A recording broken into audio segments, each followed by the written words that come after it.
반가 안녕하세요. 박용덕입니다. 2023년 제34회 공인중개사 시험 대비 모의고사 해설 강의 에듀윌 제2회 모의고사 11번 문제 보겠습니다. 중개사물 표시 광고 및 모니터링에 관한 설명으로 틀린 것입니다. 1번 지문입니다. 개업공개사는 의뢰받은 중개사물에 대하여 표시 광고를 하려면 중개사물 개업공개사에 관한 사항을 명시하여야 합니다. 2번 개업공개사는 중개사물이 존재하지 않아서 실제 거래할 수 없는 허위매물, 가짜매물 올리면 500만원 이하의 과태료고요. 그 다음에 3번 인터넷을 이용한 중개사물의 표시광고 모니터링 업무 수탁기관은 기본 계획서에 따라 분기별로 모니터링 업무를 수행한다. 기본 모니터링은 분기별로, 수시 모니터링은 수시로 실시합니다. 4번 국토부 장관은 인터넷을 이용한 중개사물에 대한 표시광고의 규정 준수 여부에 관하여 기본 모니터링과 수시 모니터링을 할 수 있고요.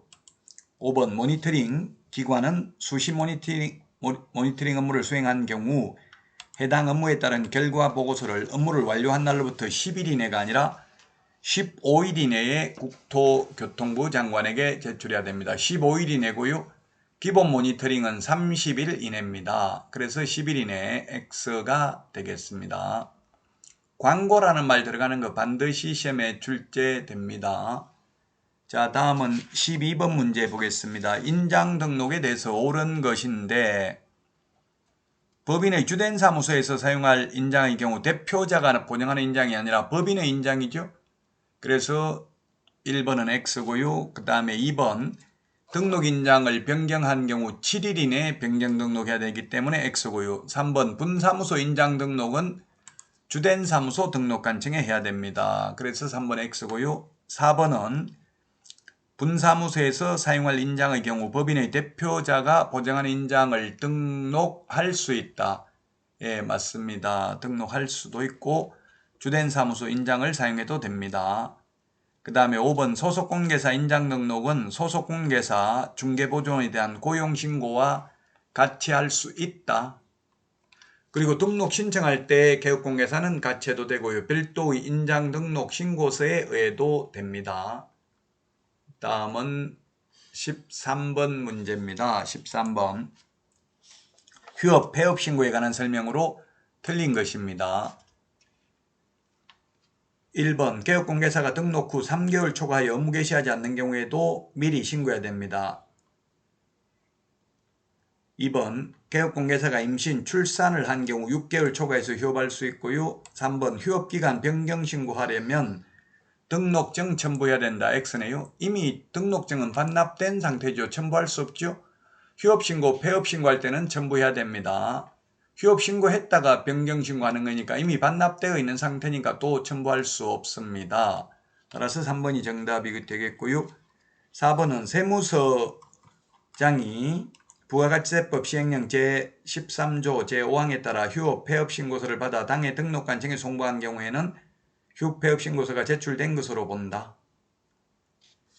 그렇습니다. 이제 휴업신고, 폐업신고, 사업자 등록 휴업, 중개사무소 휴업 두 군데 다 갈 필요 없고요. 등록관청에 가거나 또는 세무서에 가서 한 번만 신고하면 된다고요. 두 가지를 다.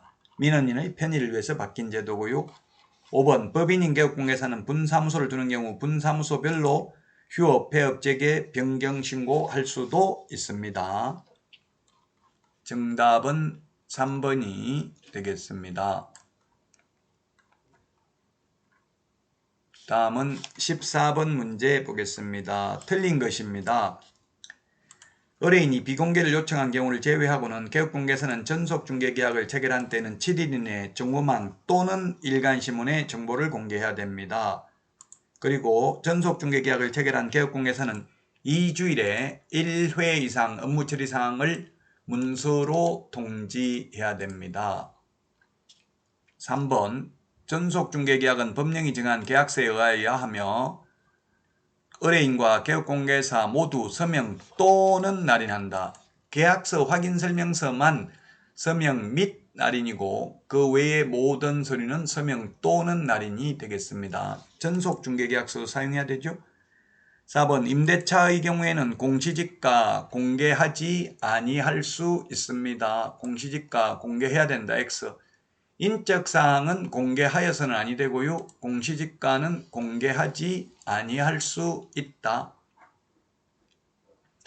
자, 그 다음에 5번 지문입니다. 의뢰인의 요청에 따라 개업공개사가 일반중개계약서를 작성하는 경우 거래 예정금액과 중개보수를 기재해야 된다. 물가 수준이라고 했죠. 중개사물의 위치 및 규모, 거래 예정가격, 중개보수, 의뢰인과 개업공개사가 준수하여야 할 사항 4가지 사항을 기재한 일반중개계약서 작성을 요청할 수 있습니다. 자, 15번 금지 행위에 해당하지 않는 것인데요. 정답은 2번이네요. 우리 암기 프린터는 11번에 있죠. 매무수거 관직상투 시공신대. 즉 2번이건 다른 개업공개사의 중개를 통해서 거래하는 것은 직접거래 아닙니다. 금지행위 아닙니다. 다른 개업공개사의 중개를 통해서 거래하는 것은 직접거래 아니다. 자, 다음은 16번입니다. 확인 설명에 대해서 틀린 것입니다.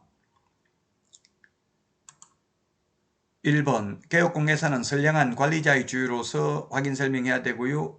권리관계 확인 설명사항에 포함됩니다. 그리고 2번 소속공개사가 중개행위를 했다면 소속공개사와 개업공개사가 함께 서명 및 날인해야 되고요. 3번 개업공개사는 중개가 완성되어 계약서를 작성하는 때에는 중개사물 확인설명서를 작성해야 되고요. 4번 매도 의뢰인이 중개사물의 상태에 관한 자료 요구에 불응한 경우 그 사실을 매수 임차 의뢰인에게 설명하거나가 아니라 설명하고 설명서 서식에 기재도 해야 됩니다. 이거 설명하고인데 하거나 X로 출제됐죠. 자, 그리고 확인설명서 5년 보존해야 된다. 이게 X네요. 확인설명서는 5년 보존이 아니라 확인설명서 3년 보존입니다. 5년이라고 해서 X가 되겠습니다.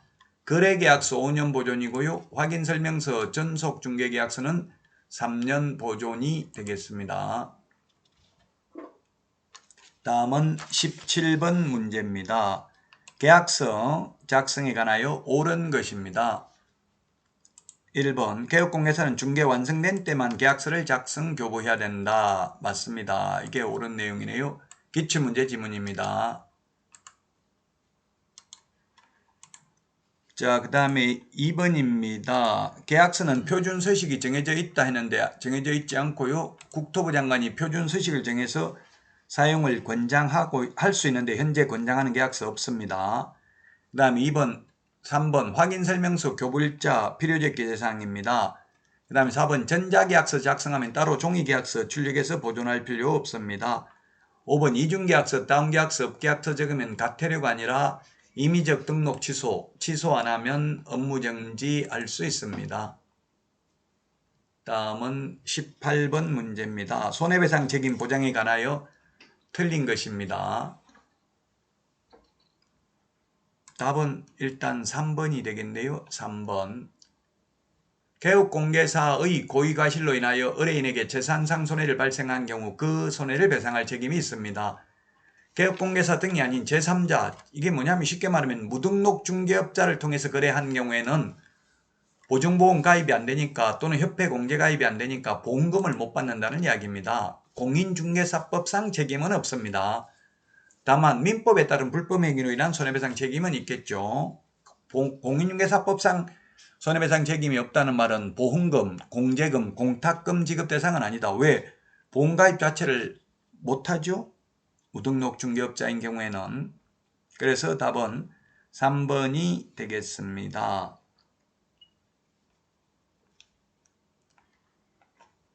다음은 19번 문제 보겠습니다. 계약금 등의 반환채무 이행보장제도 틀린 것은 했는데 1번 개업공개사는 거래의 안전을 보장하기 위하여 필요하다고 인정하는 경우 거래계약의 이행이 완료될 때까지 계약금 등을 예치하도록 거래 당사자에게 권고할 수 있다 하여야 하는 게 아니고 2번 계약금 등을 예치한 경우 매도인은 해당 계약을 해제한 때에 계약금 등의 반환을 보장하는 내용의 보증서를 매수인에게 교부하고 계약금 등을 미리 수령할 수 있다.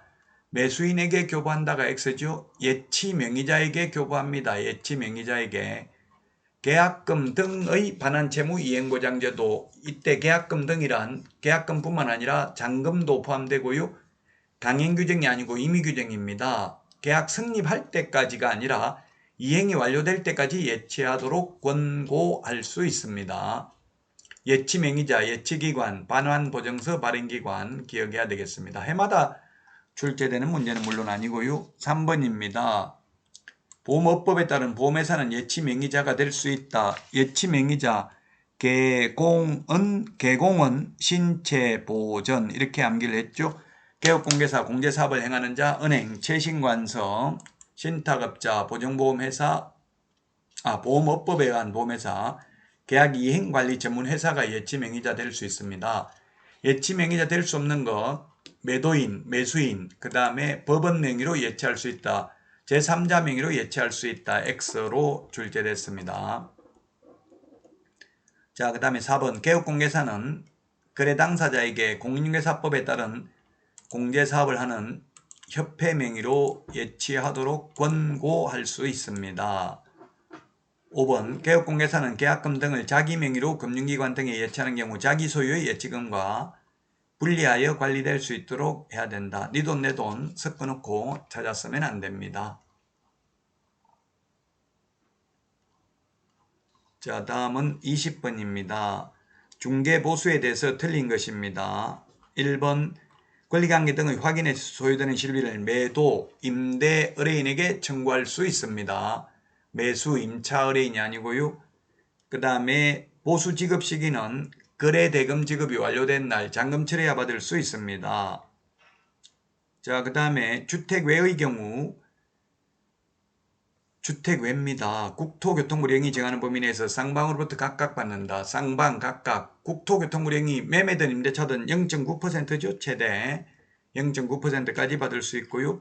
4번이 틀린 정답이네요. 아파트 분양권인 경우에는 총분양대금이 아니라 실제 주고받는 돈입니다. 계약금, 중도금, 프리미엄까지 실제 주고받는 돈에다가 곱하기 요율을 하는 거지 분양가 곱하기 요율을 하는 게 아니라는 게 판례가 되겠습니다.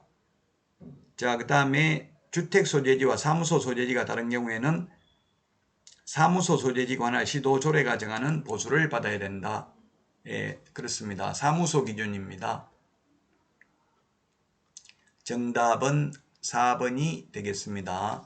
자, 여기까지 하고요. 다음 시간에 찾아뵙겠습니다. 수고하셨습니다. 안녕.